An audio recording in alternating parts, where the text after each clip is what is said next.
La economía de Puerto Rico acumula 6 meses consecutivos de contracción mientras el empleo pierde fuerza y sectores como manufactura y construcción continúan desacelerándose. Al mismo tiempo, la isla apuesta por nuevas alianzas turísticas, mayor conectividad aérea y estrategias regionales con República Dominicana. Para analizar un poco más qué puede hacer el sector privado, qué reformas necesita el país, por supuesto también dónde todavía existen oportunidades de crecimiento. Conversamos aquí en Puerto Rico al día con la licenciada Marga Ramírez Báez. Ella es CEO de Legalmente PR, expresidenta de la Cámara de Comercio de Puerto Rico y directora de Asuntos Legales, Gubernamentales y Públicos de Air Flamenco. Así que, licenciada, por supuesto, un gusto verla aquí en casa. Muchísimas gracias, qué alegría verlos a ustedes, a ambos en esta faena y bueno, para mí es un honor continuar aquí con ustedes. No, el placer es nuestro, Margaret, te extrañábamos muchísimo y nos alegra de que pues estés nuevamente acá con nosotros en este tu segmento Puerto Rico al día. Obviamente hemos visto mucha información, Puerto Rico ha estado en las noticias prácticamente que casi todos los días y vemos, por ejemplo, entre ellos ese informe económico que habla de que hemos tenido 6 meses consecutivos de contracción económica y de una economía que ya estaría como entrando en una fase digamos, recesiva. Desde tu experiencia con empresas, con organizaciones comerciales, también de haber estado como presidenta de la Cámara de Comercio, obviamente, de Puerto Rico, ¿tú crees que esa desaceleración ya se siente en las decisiones de inversión, en la contratación y sobre todo en la expansión del sector privado en la isla? Pues ciertamente, mira, cuando hablamos de recesión, pues se habla de esa contracción económica en un territorio y bueno, que ha sido sostenida durante 2 trimestres, es decir, por ejemplo, los 6 meses que menciona y que menciona el estudio del economista Rivera Montañez. Y bueno, la realidad es que Puerto Rico comenzó el año 2026 con un sector empresarial cauteloso, con mucho cuidado. Vimos cómo ese índice de confianza del empresario estaba todavía con la confianza que distingue al mercado puertorriqueño, al sector empresarial puertorriqueño, pero con esa cautela que pues se crea a raíz de la incertidumbre, que a su vez crea, valga la redundancia, pues esos asuntos de merma de productividad, de la necesidad de hacer cambios en los asuntos laborales internos de la empresa, desde no abrir al mercado ciertas ofertas, etcétera. Pero bueno, sí, ciertamente Puerto Rico también es un mercado muy distinto a otros mercados. Claro, aquí se habla de que estamos en una contracción económica, que es una realidad y que requiere que Puerto Rico tenga una transformación en sus políticas ante lo que son asuntos de competitividad y asuntos de facilidad de hacer negocio, pero la realidad es que Puerto Rico, en términos de inversión federal, ya pues tiene una capacidad que le asiste en esa sostenibilidad, ¿no? De los mercados en Puerto Rico. Y ciertamente, como les dije al principio, hay una desconfianza generalizada, pero matizada con esa confianza, aunque suene dicotomía, que tienen los empresarios de que va a haber un mejor futuro. Sí, ciertamente hace un impacto en el sector privado y el gobierno tiene que tomar cartas en el asunto porque vamos a seguir entrando en aguas profundas y bueno, luego salir de allí va a ser muy difícil. Licenciada, y también este estudio advierte que Puerto Rico podría pasar de una recesión corta a lo que sería ya un periodo de estancamiento estructural si no se implementan, por supuesto, reformas. También, desde su experiencia, ¿cuáles son hoy los principales obstáculos legales, regulatorios o gubernamentales que están frenando la actividad empresarial y cuál cree usted deberían atenderse con mayor urgencia? Bueno, mira, la realidad es que Puerto Rico, como una jurisdicción que es o un Estado libre asociado a los Estados Unidos, hay muchos asuntos que no tiene en sus manos. Por ejemplo, los asuntos de política monetaria de los Estados Unidos son asuntos en los que Puerto Rico no tiene ninguna injerencia, ningún tipo de intervención. Pero también hay otros asuntos que tampoco tiene forma de controlar Puerto Rico, pues que son estas crisis globales, que si aumentó el petróleo, que si hay una guerra, y esas cosas, a pesar de que Puerto Rico no tiene manera de crear algún tipo de control, pues impactan enormemente a esta jurisdicción en términos económicos. Sin embargo, sí hay otros asuntos que sí están en manos de Puerto Rico, que necesitan atención urgente y que si no se atienden no vamos a salir del atolladero. Por ejemplo, esa necesidad de que en Puerto Rico sea más fácil el hacer negocio, que exista que contemos con una jurisdicción donde el gobierno sea ese aliado perfecto, ese aliado idóneo para abrir negocios, que elimine burocracia y en el que se atiendan asuntos puntuales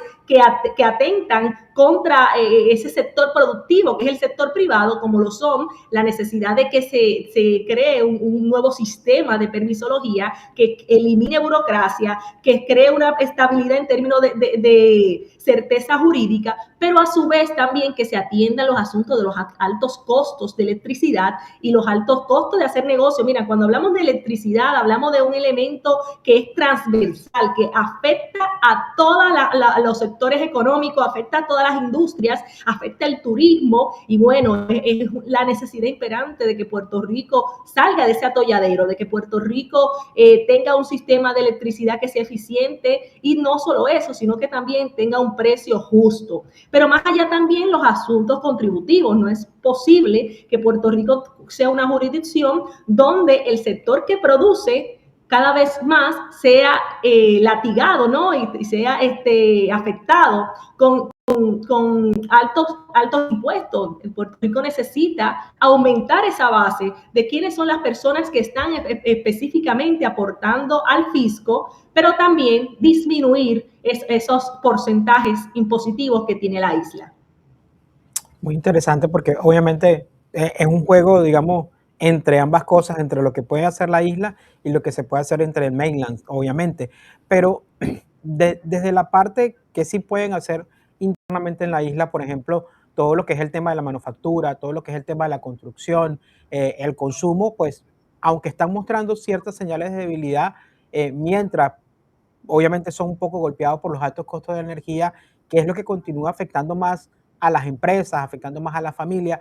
¿Cómo crees tú que se puede recuperar esa competitividad, pero sin trasladar más costos al consumidor y obviamente a la misma vez sin desalentar la inversión privada? Pues mira, ciertamente aquí habría que hablar de confianza. No es posible hablar de competitividad en un mercado donde cada vez es más caro hacer negocio, donde cada vez el consumidor tiene más asuntos que atender dentro de su canasta. Y bueno, la confianza es primordial para que una empresa pueda decidir invertir, decidir contratar, decidir descongelar plazas congeladas por la incertidumbre. Y bueno, estamos ahora mismo en una situación en términos de estructura gubernamental e institucional que no está siendo tendente a mejorar esa confianza. Lo digo en términos de controversias institucional, gubernamental. Y bueno, cuando Puerto Rico todos rememos en la misma dirección, podremos comenzar a decir que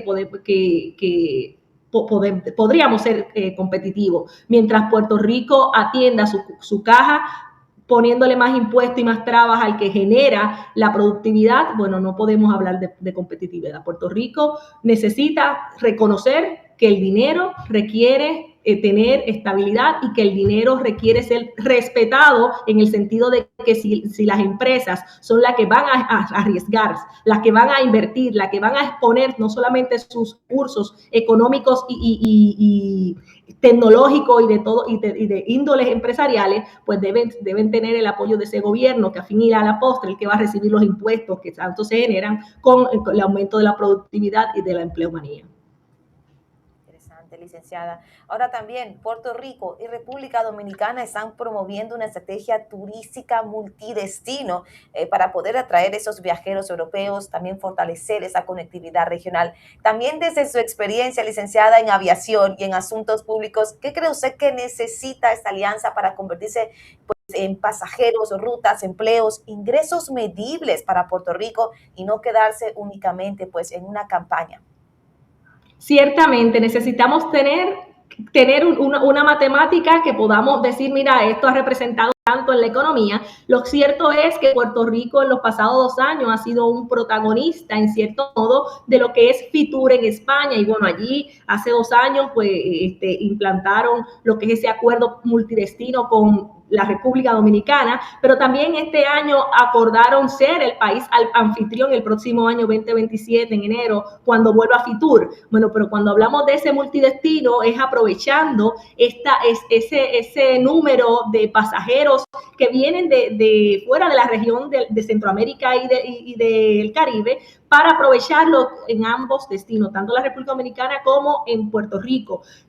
Dominicana ya tiene un público, unos turistas cautivos que vienen por ejemplo, de Europa, que es un turismo que no es muy amplio en lo que respecta a Puerto Rico. Sin embargo, con un acuerdo multidestino podría haberse beneficiado Puerto Rico en esa línea, pues lo que pretenden es crear paqueterías, paquetes de viaje, donde se beneficien ambos destinos. Sin embargo, yo tengo una preocupación, y es que cuando hablamos de República Dominicana tiene una libertad para ellos decir y contratar y llegar a acuerdos con otros destinos para crear una facilidad de tránsito, ¿no? Por ejemplo, ellos tienen acuerdo con países como Rusia, que incluso tienen comunidades en la República Dominicana y que tienen un acceso turístico libre. Pero cuando hablamos de Puerto Rico, pues Puerto Rico depende de legislaciones federales que permitan el acceso a turismo de otros países o regiones.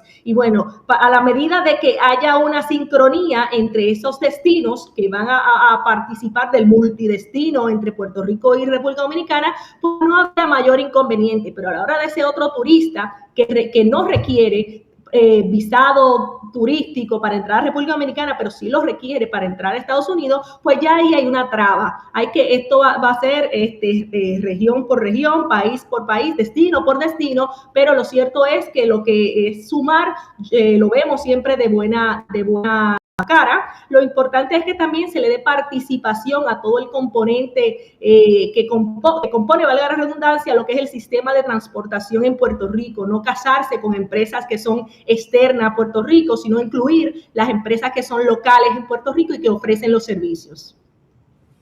Muy interesante, pues claro, una limitante muy competitiva con el tema de República Dominicana, con el tema de los visados, pues obviamente es mucho más flexible para diferentes países. Obviamente es un poquito más complicado para acá, para Estados Unidos, y más en la coyuntura que se está en este momento.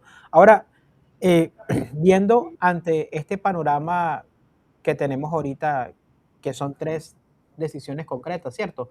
¿Cuáles debería tomar para los próximos meses, digamos, el gobierno y el sector privado para evitar esa contracción económica y que no se convierta como un estancamiento de repente como más prolongado?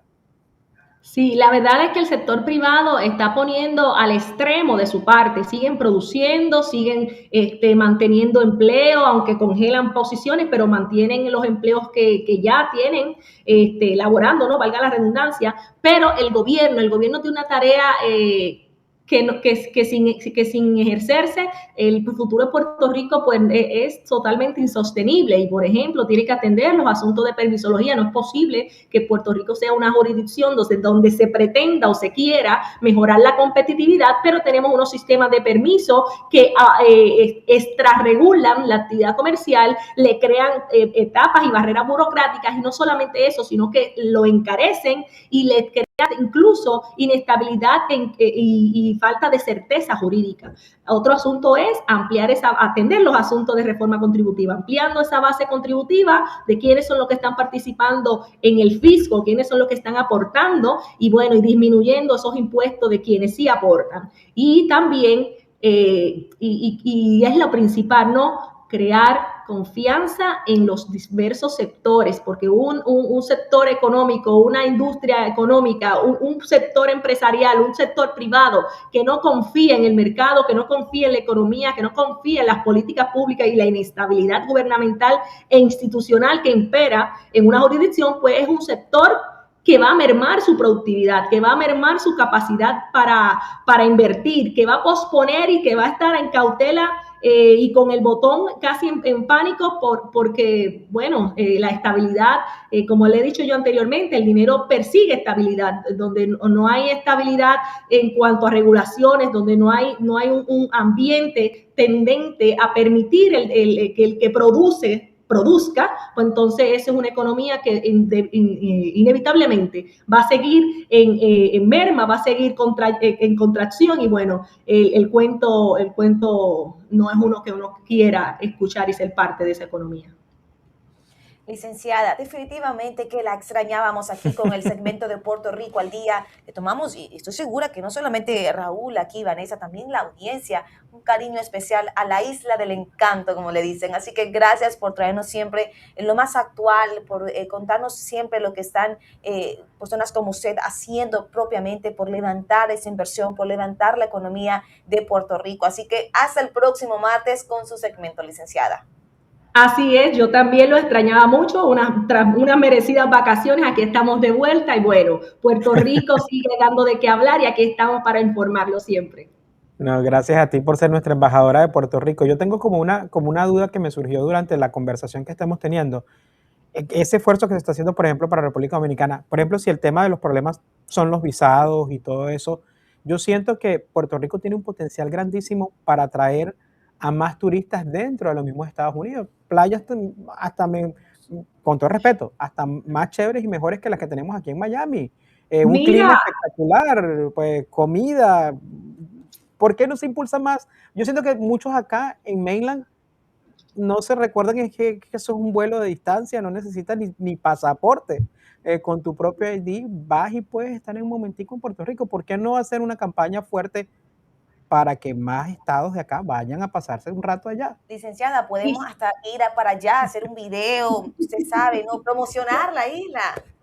saben que son bienvenidos. De hecho, tan cercano como esta semana pasada, la playa Flamenco de la isla de Culebra en Puerto Rico, catalogada como la cuarta más bella del mundo. Y bueno, como dicen, Puerto Rico tiene como un mercado turístico natural a los Estados Unidos, donde no se necesita ningún proceso de visado, solamente ni siquiera un pasaporte, como menciona Raúl. Y bueno, yo entiendo que Puerto Rico, y a privilegio personal, debe concentrarse más en ese mercado que tiene ya cercano, de fácil acceso y que es un mercado natural, explotarlo más y bueno, lo multidestino está muy bonito, pero no es el mercado natural de Puerto Rico.